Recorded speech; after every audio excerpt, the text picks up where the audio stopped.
Hi, my name is Dolores Price. I was born in Houston, Texas. I had two brothers, younger than I am. We were 18 months apart. Had a great childhood, and I thought I'd tell you just a little bit about my life before I talked about my art. Um, as I say, we lived in the Heights, and that was a time, I was born in 1932, so that was a time when parents didn't have to worry about your kids being kidnapped or we were outside as much as we could be. We played all kinds of games that I don't know that kids do anymore, like hopscotch and fiddlesticks and jacks. And we built tunnels under the house. Our house was raised, so we could go under and play under the house. Cowboys and Indians, and we climbed trees. We did all kinds of all kinds of fun things, and we were outside just all the time. We didn't have iPads and cell phones and all those kind of things. We lived actually, I remember we had streetcars even before buses, and so it was a different kind of life. Didn't have to lock our doors or anything like that. We had plenty of food, as I remember, even though it was, I guess, the Depression still. Uh, and in my childhood, the Second World War started, and I remember we were on rations and things. And I realized after I grew up that we were probably poor, but I never did know it. Um, I guess everybody else around us was. I don't really know, but I never felt like I was poor. Um, and we had plenty of food, as I say. We had my dad had a big family, so everybody in the family had three brothers and a sister, so all my cousins, and they all came over for fried chicken almost every Sunday. And I can remember things like chicken and dumplings real often, and um, blackberry cobbler, things like that that just made high school or my childhood a really fun time. I graduated from Reagan High School, went on to Sam Houston. Um, I got my degree from Sam Houston in education, um, and then I got my master's from A&I in which is now A&M in Kingsville, Texas. Um, I married when I guess I was 21. I had my first child 5 weeks before my first anniversary. I had my second child 2 days after my second anniversary. And then every 2 years, I had three more kids. So I had five kids in all, and pretty, pretty busy time um, in my life. I stayed home with them. Um, and then I we lived, my husband worked for Schlumberger, and we were transferred a lot, so we lived in a lot of different places, uh, like Electra, which nobody's probably ever heard of, down by Wichita Falls, and we lived in Abilene and Alice. We moved to Rockport, where my husband had inherited this home right on the bay on about 4 acres, and uh, we lived there.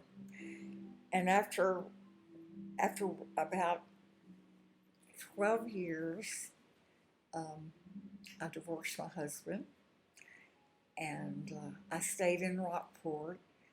First time I used my teaching degree, and I taught first grade and second grade, and the kids and I stayed in Rockport for another 3 years.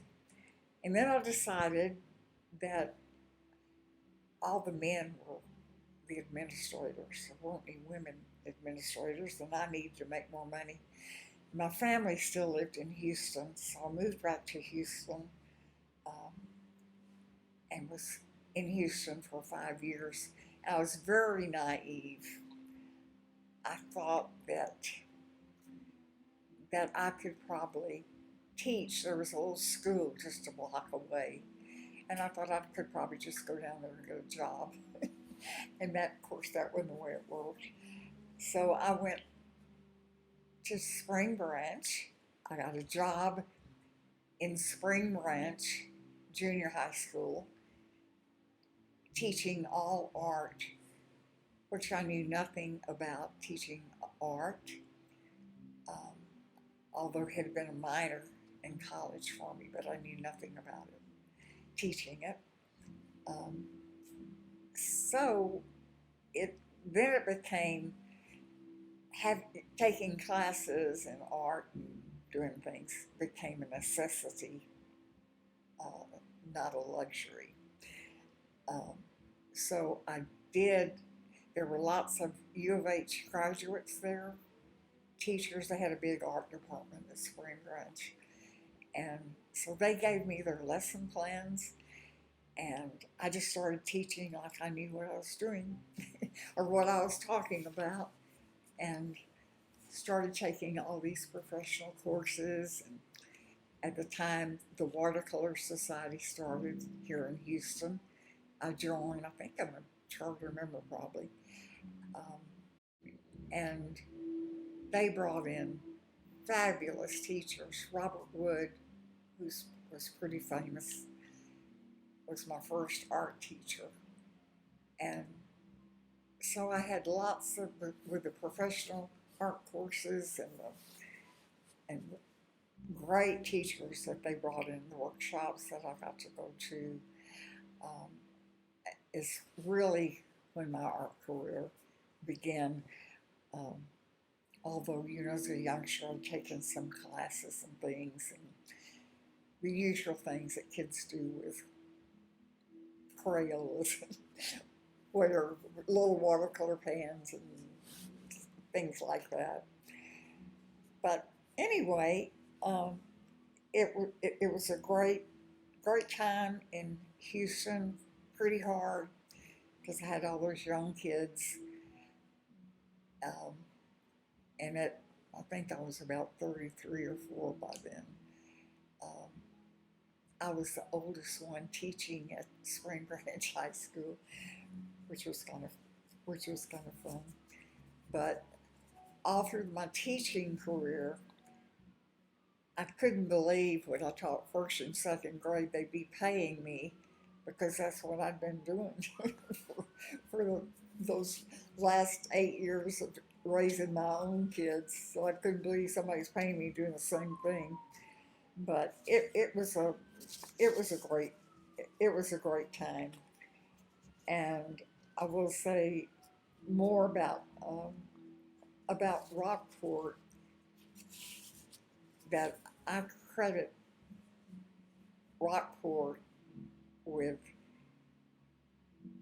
the reason that my kids were all have been all very successful because every since I was a teacher I could check out books. So we'd go since there weren't very many kids where we lived. We lived at Lamar actually, 8 miles out of Rockport, and there weren't very many neighborhood kids. I think there were about 3, in fact. And so I took my kids to the library every Saturday, and everybody, even the little one, um, checked out books, 5 books for each of us. So they read a lot, besides playing outside and doing all these fun things, and right there on the water. So they crabbed, they played out in the water, they played, they did just all kinds of fun things that you can do. We did crafts together, um, there on the beach. And I did have art lessons there from Simon Michael, who was a famous artist in Rockport. Anyway, after 5 years of being in in Houston, I married uh, my second marriage, and his name was also Bill, and we moved to Kingsville. And in Kingsville, I still didn't, I was beginning to consider myself an artist, I guess. But in Kingsville, um, I met a lot of artists. And of course, Kingsville's a great place to live too. So many nice people there. And the King Ranch is there. Uh, the Navy base is there where they train the jet pilots. The A&I is there, which is now A&M of Kingsville. And so there were lots of opportunities to practice art, to take classes and do all these things. And my second husband was very supportive of my art. I got to go on lots of trips, uh, lots of workshops, lots of painting workshops.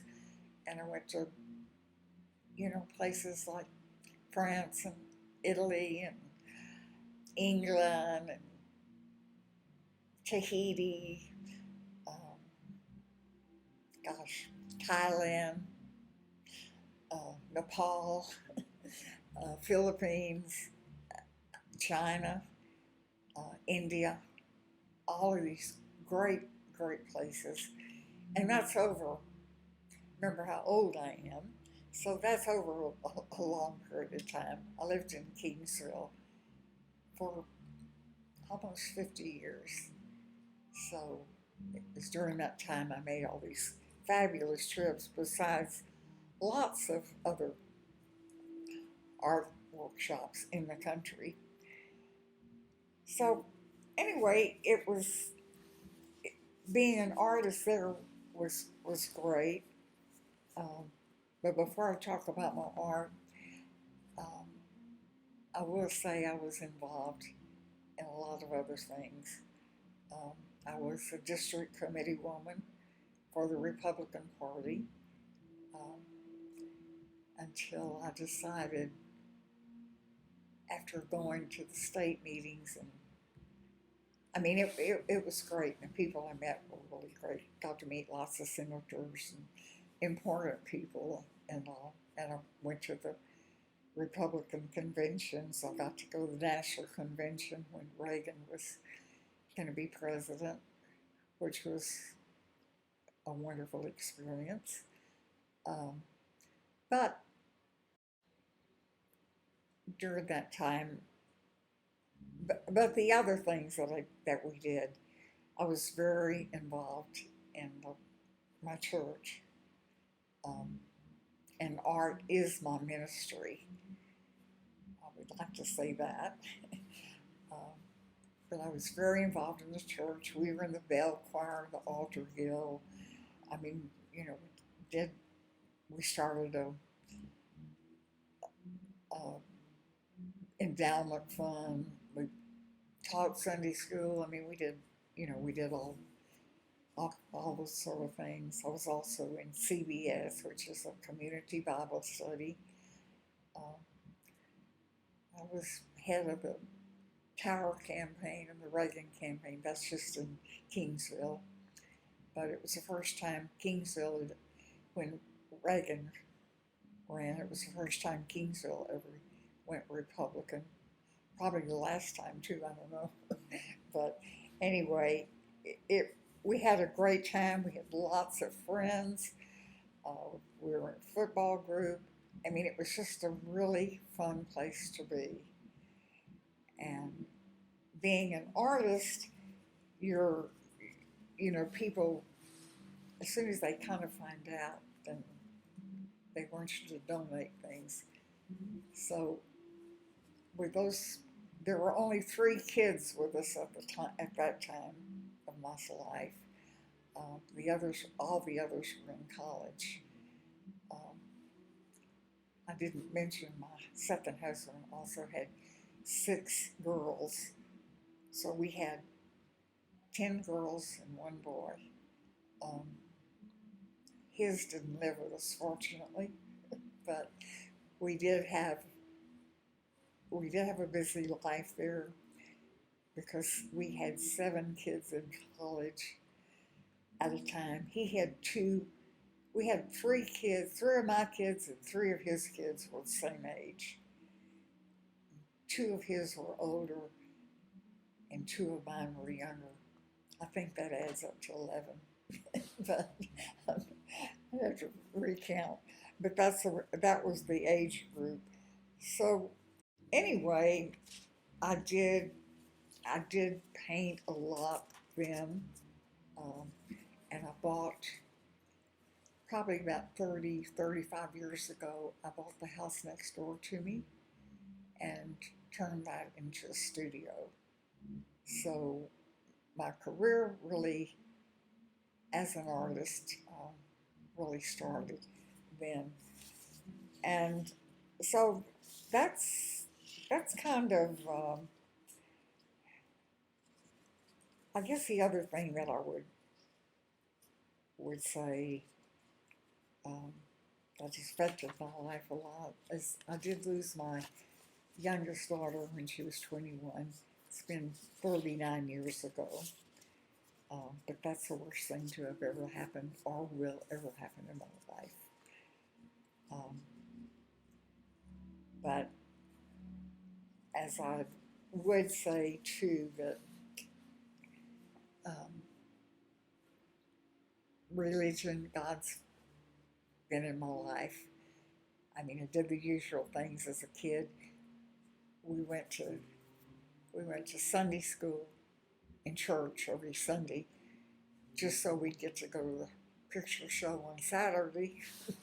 Not because we were so religious, um, but and I think over the years, I always went to church and Sunday school, took my kids. Um, but I had an experience which I would tell you about, which um, did change my life and made me realize how important my faith is. And that was in India, and we had a near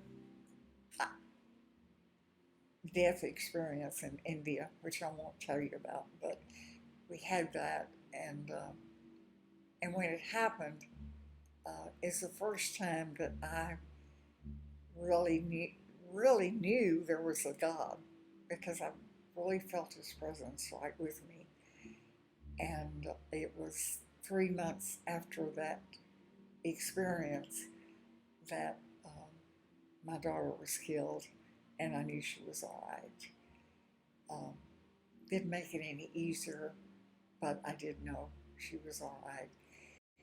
And during my whole life, I've always prayed um, through difficult times, and I feel like um, God's always with me. God loves me. God's going to take care of me.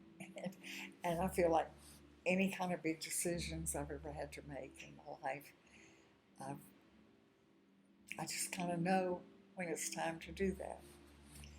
So, all that time, that's what I wanted to say about my life. I won't tell you about all the Peyton Place part of my life, um, and all the stories. I'd have lots of stories about my kids, things they did. Like one, I would say they didn't confess until they were older. My 2 older kids, she had a white plastic heavy raincoat, and when we were in Rockport, of course, we're outside all the time. We're always busy. Um, she put on that raincoat, and he had a BB gun. Well, they were only about 10, 11, and they'd shoot each other. They'd put the plastic raincoat on, and then they'd shoot at each other with that BB gun. They didn't ever tell me that until they were grown. But lots of lots of experiences, because at Rockport we still have that home there. We don't have animals down there anymore except the ones they take when they go visit. We've had that house for over 60 years now, and it's wonderful. It's where I go to saved my soul. Things got really bad. Um, but it's a wonderful place and still is. So now I'll tell you some about my art, and Bruno is going to ask me some questions, which I'll answer. And I do want to emphasize that art is my ministry. So, Bruno. All right. Well, what inspired you to become a painter, and how did you get started? I got started, I guess, just kid stuff. And I just always loved to fool around with crayons and took oil painting when I was young. I didn't continue in oils. I tried, um, but my kids were little, and I'd get so involved in the painting, they'd have their little hands in the oil paints and have it all over the house before I realized it. So I gave that up. Um, and I think when I really got involved in painting was when I was in Spring Branch Junior High, because as I said before, it became a necessity, not a luxury, to learn about art and teaching. So that's when I really got involved, the, and then being in Kingsville 50 years, I had the time. And how did you develop your unique style? And what were some of the influences that shaped your art?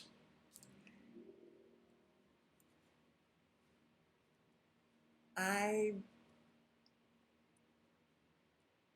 my mentors, is that what you said? No. How did you develop your unique style? And what Oh, were. how did Yeah. that? Well, to me, art is just like your handwriting. I mean, you you just paint kind of like your handwriting is. And if you want your handwriting to be a little better, you're more careful. You you just do it a little better. And I think that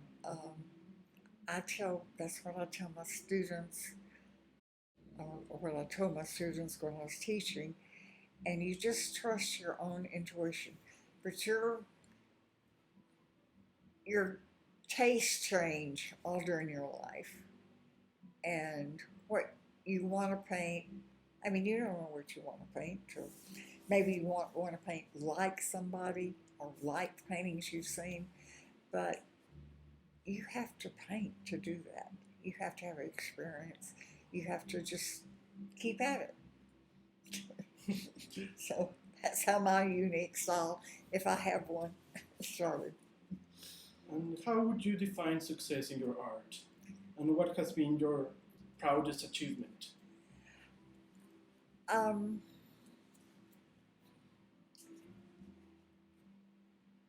my proudest achievement would be if people liked or loved my art and they wanted to buy it and it made them happy. Um, I think that's, and just being a teacher, um, I think that would probably be my proudest achievement in art. And can you tell me about a particular piece that you created and what it represents to you? Yes, when I was in Kingsville, and I didn't really introduce myself as an artist ever then. Um, but I was painting so much, or I was not painting enough, I guess. But every organization started asking me for donations, and that's all I was doing was painting and giving my paintings away for donations. And so I decided to make 6 prints, which I did, and then I would give them to anybody. And that was a dove painting. The doves were in a cage, a big cage next door to me and probably 50 doves. And so I had plenty of subject matter there. And so I did the doves, and that was my most popular print. And after that, people considered me an artist and would introduce me as an artist. So that was that was when I decided, well, I guess I am an artist. So because of those prints. So And what advice would you give to young artists that are starting out in the field? I would tell them first thing is just to start and don't be afraid of putting paint on the paper. People say, "Oh, watercolor's so hard," but I mean, you can always wash it off. There are lots of things you can do to it. I used to tell people to, in my class, I'd give them a whole list of things they could do to help their paintings or start or paint. But the main thing is painting is just like anything else. I mean, if you just study to be a doctor, you don't go in and operate on somebody the first week or the first year, probably. Um, Anything that you do, you don't do it like it should be done uh, at first. And I would, in my classes, I usually do a demonstration, a follow along demonstration on the first day that they could kind of go along with what I was doing. And of course, I'd already worked out the design, everything. And so by the end of the period, um, they would have a nice painting. But then they never could do it on their own because they just followed what I was doing. They were just copying what I was doing. So um, the new painters just need to paint and not be afraid. Use their own intuition, um, and don't compare themselves to anybody else. Only compare themselves to themselves. So that's what I would tell Can you share a story about a challenge you faced and how you overcame it? them.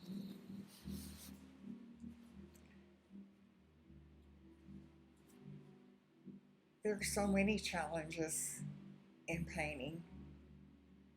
I think time is one thing, having a place to paint, um, maybe money, other schedules. Um, there are just a lot of challenges, and I think you just have to really want to do it, and um, you have to decide if you're going to set aside. You're going to set some time aside just for yourself. And I think that's with anybody's passion, whatever they want to do. You have to decide you're going to be kind to yourself and do it if that's what you want to do. What have you done to contribute to your community or make a positive impact on others? Well, that's an interesting question because if you're, I guess it happens to everybody, I don't know, but if you're an artist, I mean, you are contributing all the time because people are asking for donations, and I don't think they realize the effort, the cost, a lot of things, but they're always asking like it's not a big deal. And it's not a big deal now with me with prints because I don't care. I'll give anybody a print if they want it. But in my community, um, I did a lot of things. I did a lot of things for the church, making covers for bulletins, making their stationery, um, giving paintings, donating paintings to the church and the Cancer Society and the college and a little school there. always gave originals, but to everybody, just about everybody else, I gave prints after I had them made. Um, but things like I did an ornament that Senate, Texas Senate, sent out. Our little our senator asked us, or asked me. I think they ask an artist every year, some around the country. I don't know how they do it, but he sent me this plastic or acrylic, I guess, little ornament, and asked me to decorate it to put on the Christmas tree at the Capitol. And so, that was a fun project. I did CD covers for 3 or 4 different people who were putting out CDs. I did book covers. Um, uh, my old boyfriend and I from high school did a book together. He wrote it and I illustrated it. That was for the Kingsville community, but because it was for somebody. Um, and I did 12 years of invitations for the college. They have a President's Legacy Ball every year that they raise money for various projects in the college that the president gives to.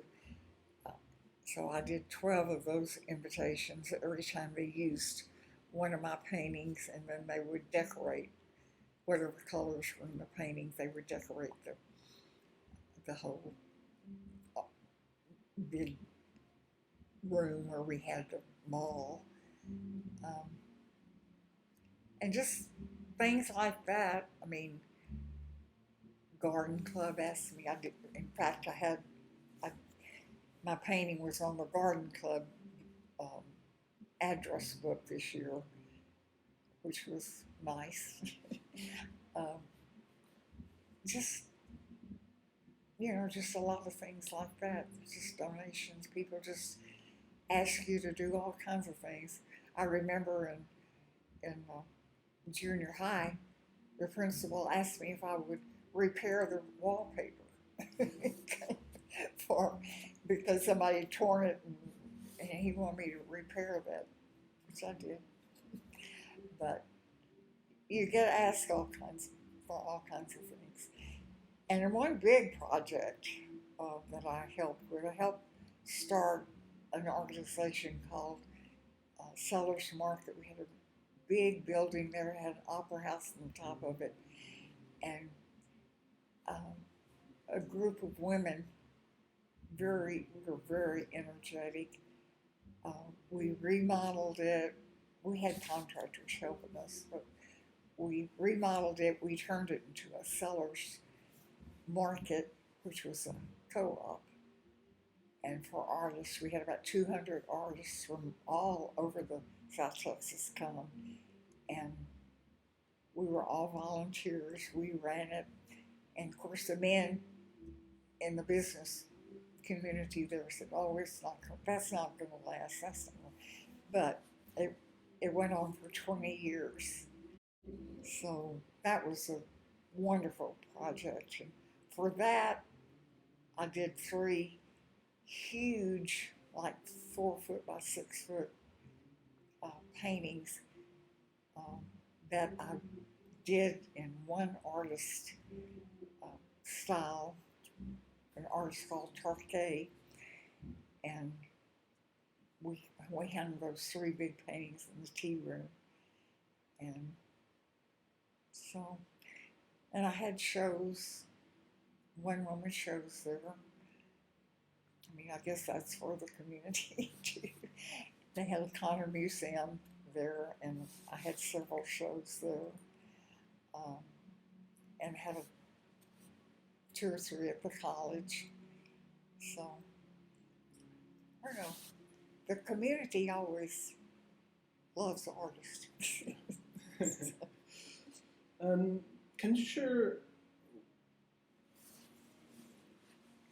What lessons have you learned about resilience and perseverance throughout your lifetime? Well, I've learned, and it took me a long time to learn this, things always work out, no matter how bad they are, no matter how good they are. Things work out, and and as I said, I have a very strong faith, and I always felt like when it was time, I was going to know what to do. And it's been pretty much that way. Um, Not that I always followed or what I thought probably God would have wanted me to do. I went on my own directions many, many times, made lots of mistakes in my life. But I just think if you do the best you can with whatever knowledge you know at the time and experience you've had, everything's going to be okay. Not to get not to get too upset, not to get too stressed about things because it's going to work out.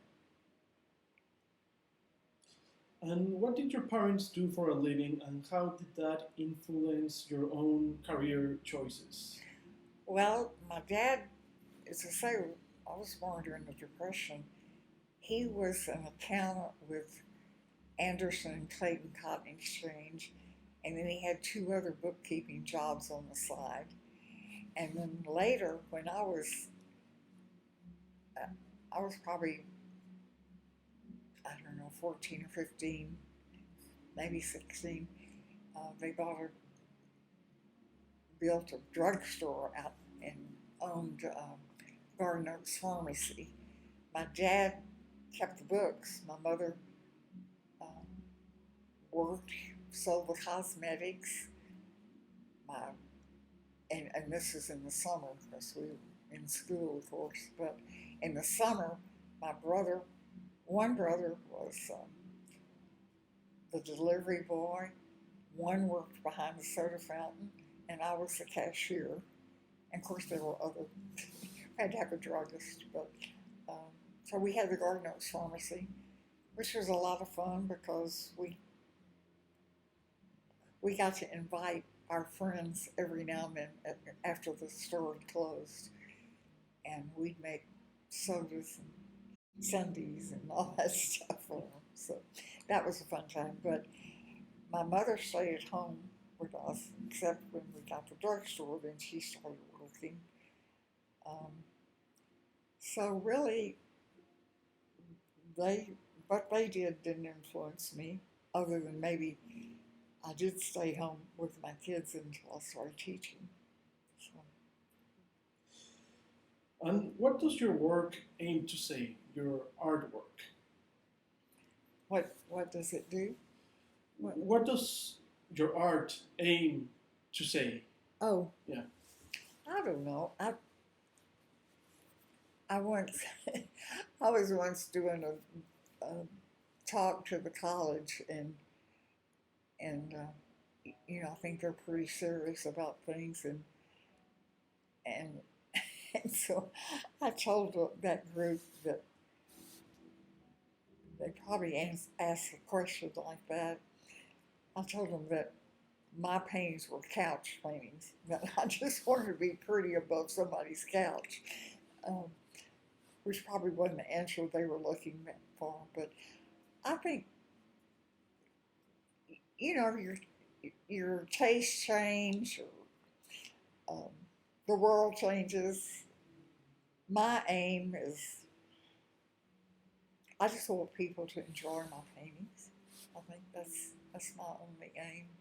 I don't never intended to be some famous artist or some well known or anything. It's just was a passion and so. And how have you seen the art world change over the course of your career, and what are your thoughts on those changes on modern art? Well, as I said, your taste change.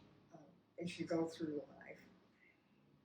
And one of my, I had some really fantastic teachers that were known not just in this country but all over. And Millard Sheets was one of those teachers, and he told me one time that he liked my paintings because I painted with my heart. And he said, and he was a judge of paintings all over the country. Um, and he told me that, and this has been at least 20 years ago, he told me this. But all the technology was coming in, and the computers and things. And so art has gotten to be very technical in a lot of cases. And he said, and this is, and as I said, it's been 20 years ago at least since he told me this. He's and paintings that he shows that he judged all over the country, and he said paintings now, so many of them are so technically perfect, and they use these computers, they use all these different factors and all, and he said, but there's no heart in them, and I think that's probably true. And there are really spectacular paintings in in abstract, but some of these, this is only my opinion, and I get in trouble a lot of times for my opinions, but um, there's a whole lot of the modern art, and I just look at them and I think, now, what is that? And people who paint a whole huge wall of just the same color, maybe one little thing, I don't know. Um, I don't think, I, my big thing was design and teaching design, and there are just a lot of paintings that I see that don't have much design. They don't appeal to me, but it's just me because my tastes have changed, and I do. I have done some great big abstract paintings, um, and but I liked my abstract paintings. Some of them I really don't like, but I also feel like everybody has their own taste, and mine's just as good as anybody else's, and anybody else is just as good as mine. So whatever people like, and I can tell you, my grandkids, um, which I didn't mention that, I have to mention that, but um, my grandkids, almost all of them chose my abstract paintings, which was a surprise to me. And I spent one summer, um, probably 10 years ago, and just painted abstract paintings. And I sold all of them. Or my grandkids took them. So, you know, it's everybody has different taste, and that's, I think that's what makes art so interesting. Okay. Um, I'm going to ask you the final question. I'm going to skip the last four previous ones because I think you already talked about it for the subjects. So, finally, what legacy do you hope to leave behind through your art? And how do you want to be remembered as an artist? I just want to be remembered as an artist, as a nice person. Yeah, yeah. This question was weird. I said, as an artist, no, everyone wants to be remembered as a nice person. But any final thoughts? But, well, I didn't mention my grandkids because I have all, and I want to say that all 11 of our kids did graduate from college.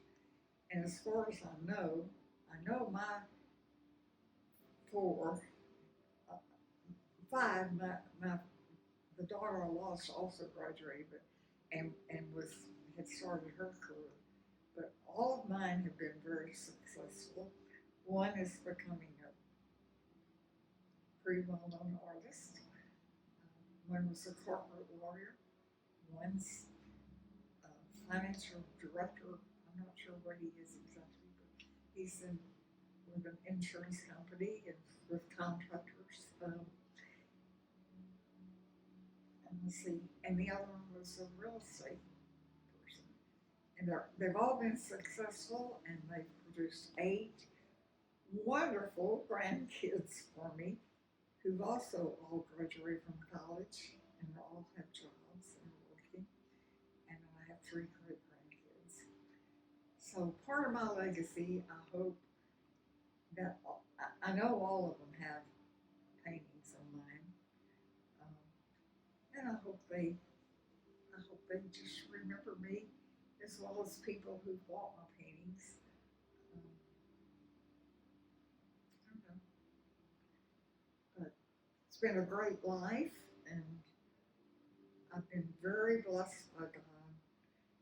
I've had a lot. I've had several tragedies in my life, but everything, as I say, everything's worked out beautifully, and art has been my ministry, and I would encourage everybody to find some kind of passion in their lives, so when they get there, they'll have it. And COVID is what brought me here, because I would never move away from Keansville. But I got sick, had a major operation, and I couldn't do anything. I had to live with my daughter for, not had to, she took care of me for a year, and then I moved here. And this is a fabulous place. Everything you need is here. People are so nice. People from all over the world, the country, and it's the best thing that ever happened to me, I think, to be here. And I love living on the 18th floor. So that's all I would say. Okay. Thank you for listening, and thank you, Bruno, and thank you, Lynn, and You're very welcome, You're Dolores. welcome, Dolores. thank you for all the people who came.